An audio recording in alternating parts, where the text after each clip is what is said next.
होली का नाम सुनते ही क्या याद आता है? रंग, गुलाल, मस्ती, है ना? लेकिन क्या ये त्योहार सिर्फ इतना ही है? नहीं, असल में इन रंगों के पीछे एक बहुत गहरी कहानी छुपी है। एक कहानी भक्ति की, अहंकार की और एक ऐसी जबरदस्त जीत की जो आज भी हमें बहुत कुछ सिखाती है। तो चलिए आज इस कहानी की परतों को एक एक करके खोलते हैं। अच्छा, इससे पहले कि हम सब रंगों में पूरी तरह खो जाएं, एक मिनट रुक कर सोचते हैं। हम सब होली मनाते तो हैं, पर क्यों? मतलब इसके पीछे की असली वजह क्या है? क्या ये सिर्फ एक दिन की छुट्टी और रंग गुलाल है, या फिर इसके पीछे अच्छाई और बुराई की एक ऐसी जंग की कहानी है जो आज भी उतनी ही जरूरी है?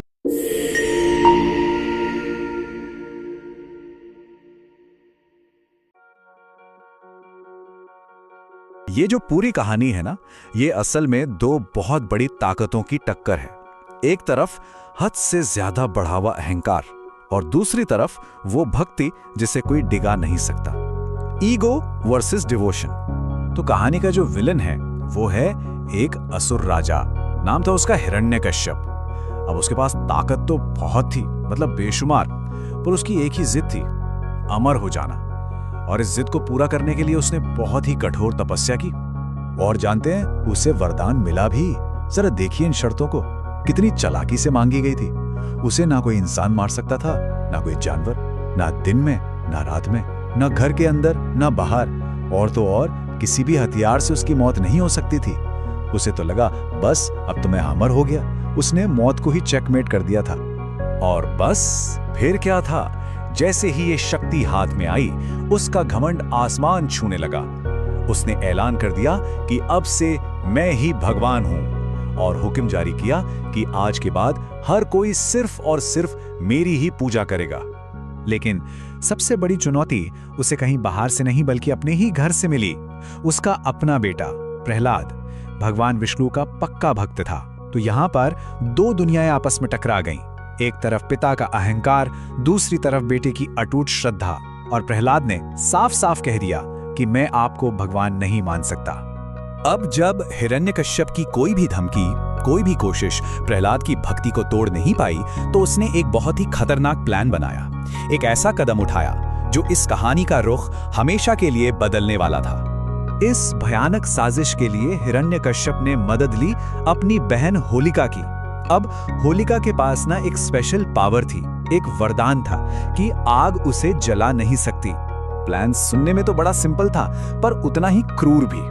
प्लान ये था कि होलिका प्रहलाद को अपनी गोद में लेकर एक जलती हुई चिता में बैठ जाएगी। सोचा ये गया था कि प्रहलाद तो जलकर राख हो जाएगा और होलिका, वो तो अपने वरदान की वजह से आराम से बचकर बाहर आ जाएगी। लेकिन कहते हैं ना, इंसान सोचता कुछ है और होता कुछ और है। यहां भी बिल्कुल वैसा ही हुआ।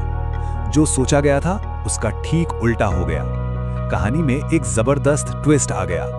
हुआ ये कि जिसकी किसी ने उम्मीद भी नहीं की थी। प्रहलाद तो बड़े आराम से, शांति से भगवान विष्णु का नाम लेते रहे, और आग की एक लपट भी उन्हें छू नहीं पाई। और आयरनी देखिए, होलिका जिसे आग से बचने का वरदान मिला था, वो उसी आग में जलकर भस्म हो गई। और बस यहीं से शुरुआत हुई होलिका दहन की परंपरा की। यह हमें एक बहुत बड़ी बात सिखाती है कि कोई भी शक्ति, कोई भी वरदान अगर गलत नियत से इस्तेमाल किया जाए तो वो खुद के ही विनाश का कारण बन जाता है। ये सिंबल है बुराई पर अच्छाई की जीत का।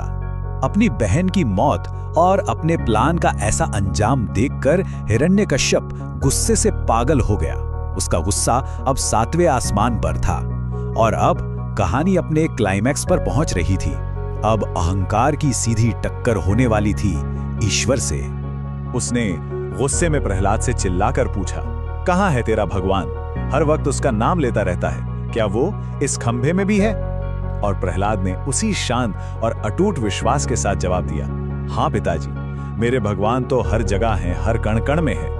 और जैसे ही हिरण्यकश्यप ने अपनी गदा से उस खंभे पर वार किया, खंभा टूट गया और उसमें से प्रकट हुए भगवान नरसिंह। अब जरा इस बात को समझिए, ये कितना कमाल का था। भगवान नरसिंह का रूप आधा इंसान आधा शेर था। तो हो गया ना, न मनुष्य न पशु। उन्होंने हिरण्यकश्यप का वध किया शाम के समय, मतलब गोधूली बेला में। तो न दिन हुआ न रात। कहाँ मारा? महल की दहलीज पर, तो न घर के अंदर न बाहर। और किससे मारा? अपने तेज नाखूनों से, जो कि कोई अस्त्र या शस्त्र नहीं थे। मतलब हिरण्यकश्यप के वरदान की एक एक शर्त पूरी की गई और अहंकार का अंत हुआ। हिरण्यकश्यप के अंत के साथ ही उसके आतंक का राज भी खत्म हो गया। अब डर का माहौल नहीं था, अब जश्न का समय था। और यहीं से कहानी में एंट्री होती है होली के उन खूबसूरत रंगों की। कहते हैं अगले दिन सब लोगों ने इस नई और आजाद सुबह का स्वागत एक दूसरे पर रंग लगाकर किया। हर एक रंग उनकी खुशी का, उनकी आजादी का और उस विश्वास की जीत का प्रतीक था जिसकी वजह से एक जालिम राजा का अंत हुआ था। और पता है, होली के ये रंग सिर्फ रंग नहीं है, ये तो इमोशंस हैं, भावनाएं हैं। जैसे लाल रंग है प्यार का, पीला रंग है विश्वास का, हरा रंग है एक नई शुरुआत का, और नीला रंग प्रतीक है उस गहरी भक्ति का जिसने प्रहलाद को बचाया था। तो असल में होली का जो सबसे गहरा मैसेज है वो यही है कि होलिका दहन में सिर्फ लकड़ी नहीं, बल्कि अपने अंदर के घमंड को, नफरत को, सारी बुराइयों को जला दो और फिर अगले दिन अपनी जिंदगी को प्यार, विश्वास और उम्मीद के इन खूबसूरत रंगों से भर दो। तो बस इस होली जब हवा में गुलाल उड़े तो एक पल के लिए इस कहानी को जरूर याद करना। ये सिर्फ एक त्योहार नहीं है, ये एक सवाल है जो जिंदगी हर रोज हमारे सामने रखती है कि हम अहंकार चुनेंगे या प्रेम, और ये चुनाव हमेशा हमारा होता है।